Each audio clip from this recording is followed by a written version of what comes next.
इस धरती का सबसे समझदार प्राणी होता है इंसान, और वही इंसान अपने लाइफ के रिगार्डिंग सबसे बड़ा गलती जानते हो क्या करता है? सबसे बड़ा गलती यही करता है कि अपने आप को पहचानने की जगह वो हमेशा किसी और का इंतजार करता है कि कोई दूसरा आएगा और हमें बताएगा कि मैं कौन हूँ और क्या कर सकता हूँ।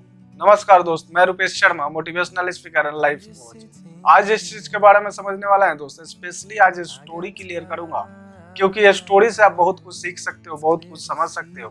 क्योंकि पढ़ा लिखा चीज याद नहीं रहता है और सुना हुआ चीज याद नहीं रहता है, स्टोरी याद रह जाता है। इसलिए दोस्त आज का टॉपिक स्टोरी में क्लियर होगा। थोड़ा स्टोरी को सही तरीके से समझना, क्योंकि आज का टॉपिक ही स्टोरी है और स्टोरी से ही बहुत कुछ सीखने को आपको मिलेगा। तो चलो स्टोरी को शुरू करते हैं कि आज का स्टोरी क्या होने वाला है। तो दोस्त आज का स्टोरी एक शेरनी और उसके बच्चे की स्टोरी होगी। आप उसको सही से समझने की कोशिश करना, बहुत कुछ समझ पाओगे और बहुत कुछ सीखने को भी मिलेगा। तो चलो स्टोरी को शुरू करता हूँ। सबसे पहले स्टोरी को समझते हैं कि स्टोरी में आखिर ऐसा है क्या और स्टोरी से हम लोग सीख क्या सकते हैं।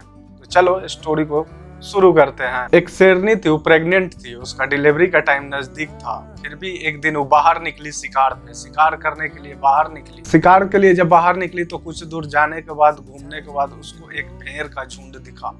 भेड़ का झुंड दिखने के बाद वो शेरनी धीरे धीरे वहां पे जाती है और जब पहला छलांग मार के शिकार करने की कोशिश करती है तो पहले ही छलांग में उस शेरनी का मौत हो जाता है। शेरनी जैसे ही मौत होता है उसका, वैसे ही उसके बच्चे का जन्म होता है। और उस बच्चे का जब जन्म होता है तो भेड़ वहां पे देखते हैं कि शेरनी मर चुकी है। मरने के बाद वो लोग उसके बच्चे को उठा कर लेके जाते हैं अपने साथ और अपने बच्चों की तरह उनका पालन पोषण करने लगते हैं। और वो भेड़ के बच्चों के साथ उस शेर का बच्चा भी रहने लगता है। उन बच्चों के साथ रहते रहते वो भी उन्हीं के जैसा घास और पत्ता खाने लगता है, घास पत्ता खाने लगता है और वो भी भेड़ की तरह में करने लगता है। भेड़ की तरह जब में करने लगता है तो समय के साथ वो बड़ा होते जाता है और एक शक्तिशाली शेर बन जाता है। समय बीतते जाता है, वैसे ही कटते जाता है। एक दिन अचानक उस साइड में एक दूसरा शेर आ जाता है और उस शेर देख के आश्चर्यजनक हो जाता है, क्योंकि वो भी शिकार पे आया हुआ था। उन भेड़ों के झुंड में उस शेर को देख के दूसरा शेर आश्चर्य से चकित हो जाता है। उसको समझ में नहीं आता है कि इन भेड़ों के झुंड में शेर क्या कर रहा है। उस शेर कोशिश करता है उससे पूछने की और बात करने की, लेकिन जैसे जैसे शेर आगे बढ़ता है वो भेड़ों का झुंड भागता है और उन भेड़ों के झुंड के साथ साथ वो शेर भी भागता है। जैसे शेर फिर से आगे बढ़ता है, फिर से वो झुंड भागता है और झुंड के साथ साथ वो शेर भी भागता है। लेकिन वो जो दूसरा शेर था उसने इस चीज के लिए डिसाइड किया कि मैं इससे मिलूंगा और इससे बात करूंगा और इसको समझाऊंगा कि आखिर इन भेड़ों के झुंड में इसका क्या काम है। जैसे जैसे वो आगे बढ़ता है वो भाग जाता है। फिर वहां से शेर चला जाता है और देखता है कि इन भेड़ों का झुंड कहाँ पे रहता है और क्या करता है। देखता है कि भेड़ का झुंड कहाँ पे रहता है। वहां पे एक दिन वो अचानक पहुंच जाता है, देखता है वहां पे शेर एक पेड़ के नीचे सो रहा है। एक बार में छलांग मार के दूसरे शेर के पास पहुंच जाता है। दूसरे शेर के पास पहुंचने के बाद उस देख के परेशान हो जाता है, उठता है कि तुम मुझे देख के क्यों भाग रहे थे? तुम भी शेर हो, मैं भी शेर हूँ। लेकिन बोलता है कि मैं तो भेड़ हूँ और भेड़ की तरह में करने लगता है। तो वो शेर परेशान हो जाता है, फिर से बोलता है कि मैं भी शेर हूँ, तुम भी शेर हो, जैसा मैं दिखता हूँ वैसा तुम भी दिखते हो। लेकिन वो फिर भी इस चीज को मानने को तैयार नहीं होता है। फिर बोलता है कि मैं भेड़ हूँ और में करने लगता है। दूसरा शेर परेशान होकर उस भेड़ को अपने साथ वहीं के बगल के एक तालाब में लेके चला जाता है और तालाब के पास ले जाके उसको बोलता है कि इस पानी के अंदर तुम अपना जो भी शकल है उसको देखो।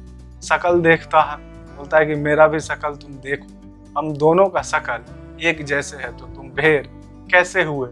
तुम भी मेरे जैसे शेर ही हो। उसको थोड़ा सा भी टाइम नहीं लगा। उस शेर को वहीं 5 से 10 मिनट के अंदर उस शेर अपनी पहचान जानने के बाद तुरंत दहाड़ने लगता है। इसलिए दोस्त हमेशा इस चीज को ध्यान में रखना कि आप कहाँ पे रहते हो उससे कोई फर्क नहीं पड़ता है। आप किस सोसाइटी में और किस घर में पैदा होते हो उससे कोई फर्क नहीं पड़ता है। सबसे ज्यादा फर्क इस चीज से पड़ता है कि तुम अपने लाइफ के रिगार्डिंग क्या करते हो और अपने आप को कितना जानते हो और कितना समझते हो। इसलिए दोस्त एक चीज को समझो, थोड़ा अपने नींद से जागो, अपने आंखों को खोलो और समझो, अपने आप को पहचानो।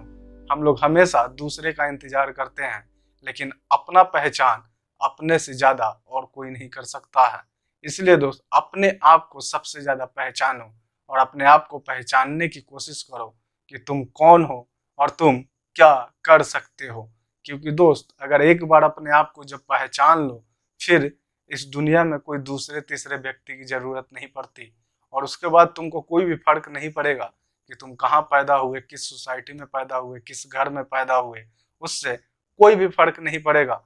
और सबसे ज्यादा फर्क इसी चीज से पड़ेगा दोस्त कि तुम अपने आप को जानते कितना हो और अपने लाइफ के रिगार्डिंग करते क्या हो। तो दोस्त, इस स्टोरी से तुम बहुत कुछ सीख चुके होगे। जो भी सीखे हो कमेंट करके बताना। आज के लिए बस इतना ही। कल फिर मिलूंगा एक नए कंटेंट, एक नए टॉपिक के साथ। थैंक्स।